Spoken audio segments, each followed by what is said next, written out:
Morning. Hello. Hello.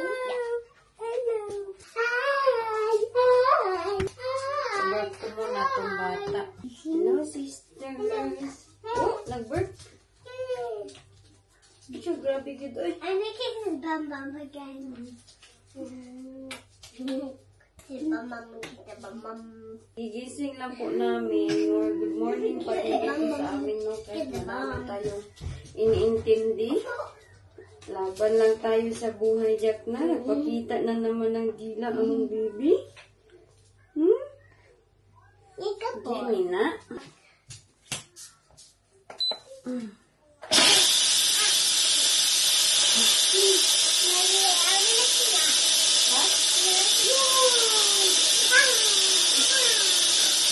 Sitting down, look after him that he don't fall.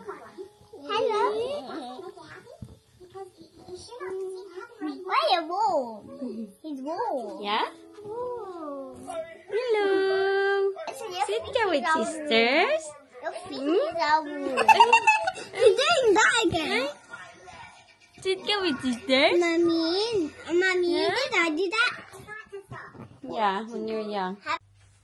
Alis ko lang namili yung inday kay ang mga estudyante mamaya. Ang gugutom na naman yun. Meron akong tomato dito. All the time, yung palagi kong binibili is mga fruits, healthy foods para healthy sa kanilang body. I don't buy junks anymore kaya natakot na ako sa nangyari sa kanilang papa. And usually, nag-juice. Nag-organic juice ako. I made my own juice para sa kanila. Hala, nagyaw-yaw si Jack. Mostly yung juice doon sa Morrison's. Ito yung ginawa ko. Pag hindi ako magawa ng sa akin, 4 pound itong isang ganito lang. Bumili ako ng carrots na naka-sale. So, ang gastos ko is 80p lang. Tapos puno na ito. Masarap pa. So, carrot juice lang yung aking iniinom. At nilagyan ko ng konting apple at saka konting lemon. Ayan, masarap na siya. So, mayroon tayong oranges. Madami ito kay para sa mga bata. Ayan, puro po prutas. Mamaya mag-marinate ako nito para sa amin. Mga grapes tayo dito. Kasi yung mga bata nag-open na sila ng fridge. Kung meron silang nagugustuhan, yun na yung kakainin nila. So, like for example, gusto nila ng grapes. Hugasan nila, tapos kakain sila. Last time nga, akala ko may isa pang pack na ganito. Ubos na pala kay kinain na nila. So, ilagay lang natin to dito. Ang aming ref, kailangan din itong hugasan. Ay, anuhan, nilinisan. Dami tayong prutas. Spinach at tomato. Ang lalaki ng tomato nila, oh. Sunduin ko lang yung mga bata saglit. Si Jack gising na. Teka, kunin ko muna. Hello, mga tita. Ina. Hello, mga tita guwapa. Hello. Show da yung dila, be. Dila sa halas, be. Anak, dila. Asatang. Agay. Agay. Why did you take it off? Sweaty? Hello, ang bata ni Mommy. Ang tiil, oh. Hey, can you open the door? Okay. You don't. Did I hurt his face? Aww. Sorry lang. Hurt ka? Mag-ganon-ganon na kasi yung tiil niya, oh, mag-stretch-stretch na ba? I need to be careful next time. Jack na! Okay, now you show me mine. Hurt ka? Okay, now you show me. Sakit mo tiil? Sorry. And then how to show me again. Sorry. What? You can't wear that in school. You wear that in school? Pag sure joking bitaw karon. Medyo mag-ayos-ayos daw ako. Oy, kayong aking mukha daw, wala na daw ayos. Sino ba naman makapag-ayos-ayos? Oy, kung ang ating situation ganyan, palagi tayong nag-worry sa ating asawa. Hindi talaga madali. Tapos, yes, I'm trying my best. I'm trying my best na makapag-ayos ako today. And hopefully, patuloy na ito, no, yung pag-aayos-ayos. Sometimes talaga, uunahin ko talaga yung kapakanan ng mga bata.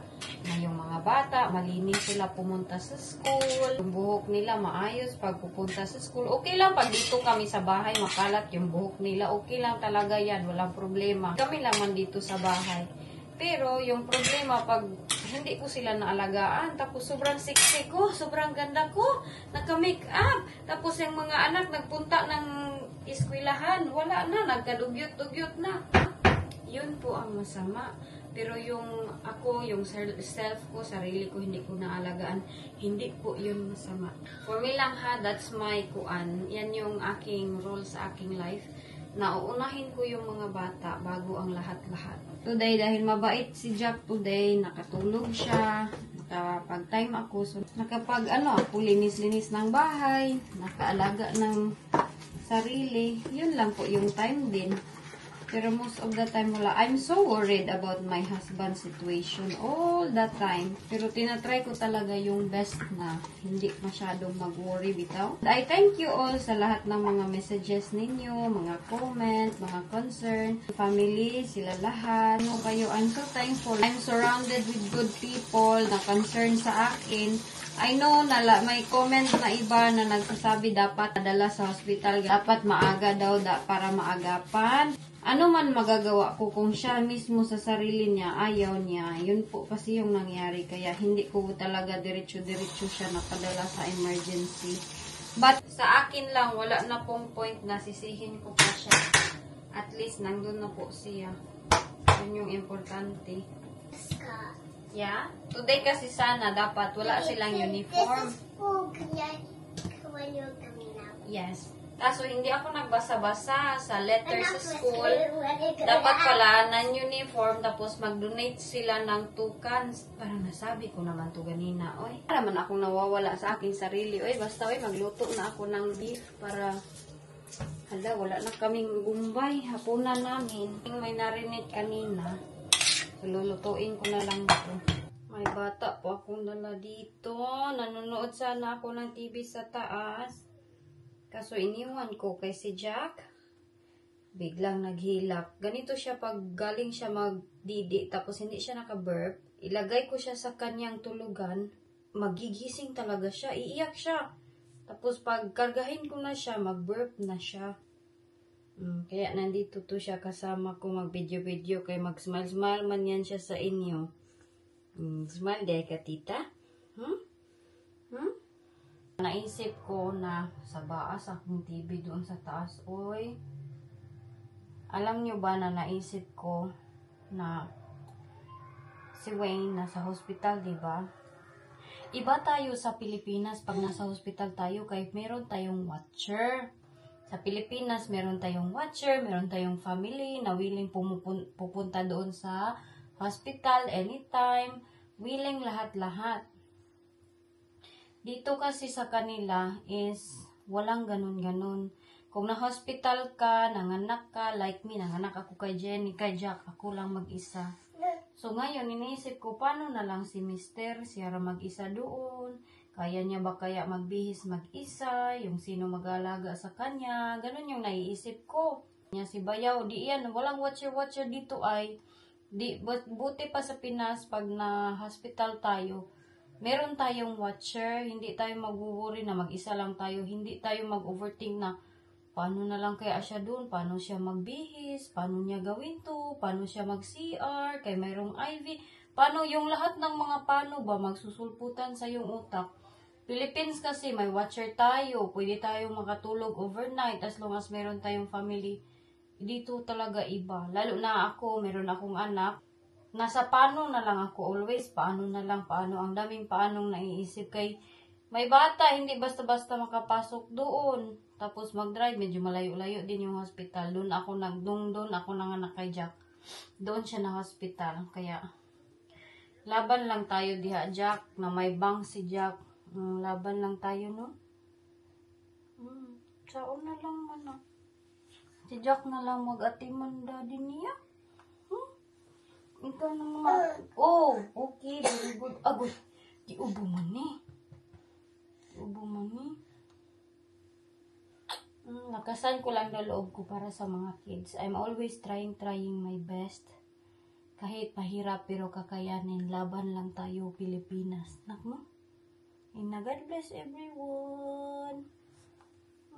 Smile sa dito ka, tita, babe. Smile sa ilabaw. Kaya para happy, tita. No? Smile. Ay, katulgo na ni, oy. Smile sa ba? Naantok na kasi to. Hindi na siya mo smile.